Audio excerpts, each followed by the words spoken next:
नमस्कार प्यारे दोस्तों, आप सुन रहे daily current affairs update Hindi भाषा का यह कार्यक्रम। मैं आरजे उद्धव आप सभी का आज के कार्यक्रम में तहे दिल से स्वागत करता हूँ। चलिए बढ़ते हैं आज के अपडेट की ओर। आज की पहली अपडेट है विश्व कला दिवस 15 अप्रैल को मनाया गया। विश्व कला दिवस हर साल 15 अप्रैल को मनाया जाता है।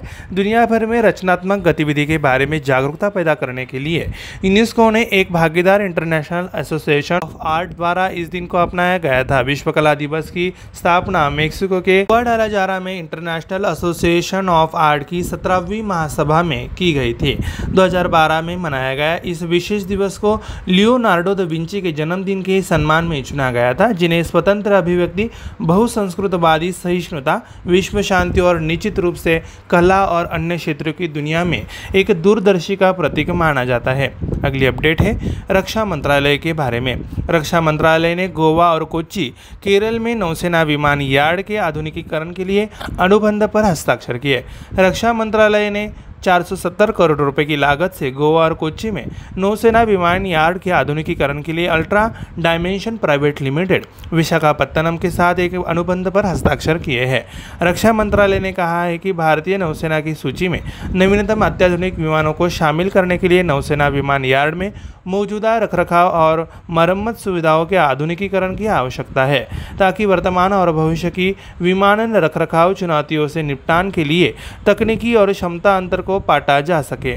यह परियोजना 3 वर्षों की अवधि में 1.8 लाख से अधिक मानव दिवसों का रोजगार पैदा करेगी। अगली अपडेट है समझौता के बारे में। एक्सिस बैंक ने वीज़ा के साथ साझेदारी में डिजिटल दुकान ऐप लॉन्च किया। वीज़ा के साथ साझेदारी में एक्सिस बैंक ने एक ऐप लॉन्च किया है जो व्यापारियों को विभिन्न डिजिटल मोड के माध्यम से भुगतान स्वीकार करने के लिए सशक्त बनाएगा और उन्हें डिजिटल रूप से अपने दिन प्रतिदिन की व्यवसाय का प्रबंधन करने में सक्षम बनाएगा। एक्सिस बैंक ने एक बयान में कहा कि ऐप डिजिटल दुकान को विशेष रूप से डिजिटल भुगतान, इन्वेंट्री प्रबंधन और बिलिंग जैसी व्यावसायिक आवश्यकताओं को पूरा करने के लिए डिज़ाइन किया गया है। बैंक ने कहा कि डिजिटल दुकान व्यापारियों को एक ऑनलाइन स्टोर स्थापित करने और नए चैनल बनाकर अपने व्यवसाय को आसानी से बढ़ाने में सक्षम बनाएगा। अगली अपडेट है विविधता के बारे में।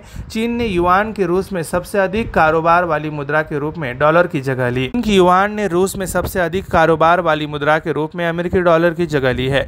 यूक्रेन के आक्रमण के बाद 1 साल बाद मॉस्को के खिलाफ पश्चिमी प्रतिबंधों की एक श्रृंखला हुई। मॉस्को एक्सचेंज दैनिक लेन देन रिपोर्ट के आधार पर ब्लूमबर्ग द्वारा संकलित आंकड़ों के अनुसार युआन ने पहली बार फरवरी में मासिक व्यापार की मात्रा में डॉलर को पार कर लिया और मार्च में यह अंतर अधिक स्पष्ट हो गया। आक्रमण से पहले रूसी बाजार में युआन की व्यापारिक मात्रा नगण्य थी। अगली अपडेट है विज्ञान के बारे में। इजराइल ने नया ओफेक 13 जासूस उपग्रह कक्षा में लॉन्च किया।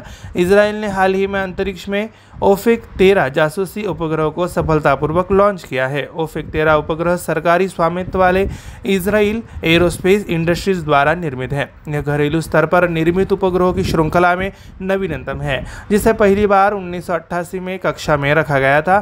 लॉन्च के तुरंत बाद उपग्रह ने सफलतापूर्वक कक्षा में प्रवेश किया, डेटा संचारित करना शुरू कर दिया और मूल लॉन्च योजनाओं के अनुसार परीक्षणों की एक प्रारंभिक श्रृंखला पूरी की। इजराइल के प्रधानमंत्री बेंजामिन नेतन्याहू ने अपने देश को ओफेक 13 उपग्रह के प्रक्षेपण पर बधाई दी।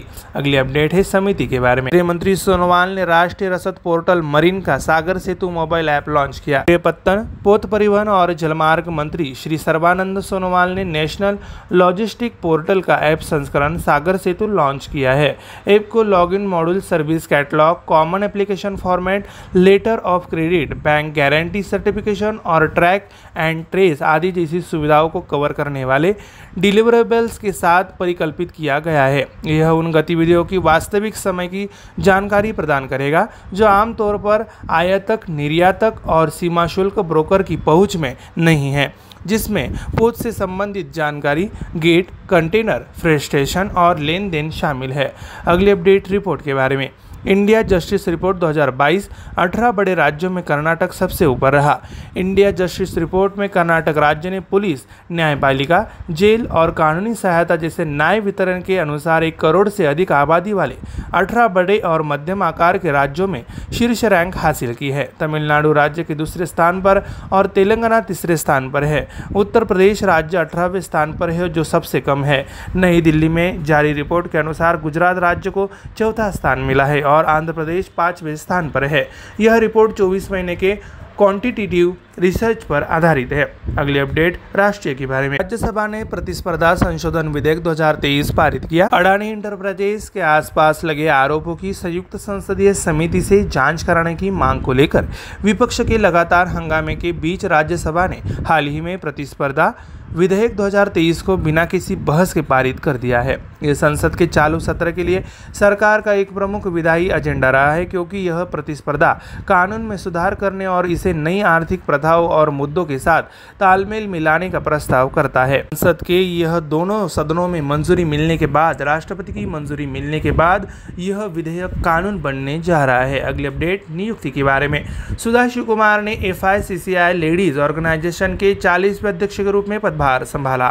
चेन्नई स्थित सुधा शिव कुमार ने दक्षिण पूर्व एशिया के सबसे पुराने महिला नेतृत्व और महिला केंद्रित व्यापार चेंबर FICCI लेडीज ऑर्गेनाइजेशन के 40वें अध्यक्ष के रूप में पदभार संभाला। शिव कुमार ने मद्रास विश्वविद्यालय से अंग्रेजी में स्नातक की डिग्री पूरी की। उन्होंने इस क्षेत्र में अपनी विशेषज्ञता बनाने के लिए कारपोरेट और दिवालियापन कानूनों में विशेषज्ञता हासिल की और मैक्वेरी विश्वविद्यालय सिडनी से निवेश बैंकिंग में विशेषज्ञता के साथ एप्लाइड फाइनेंस के मास्टर को पूरा किया।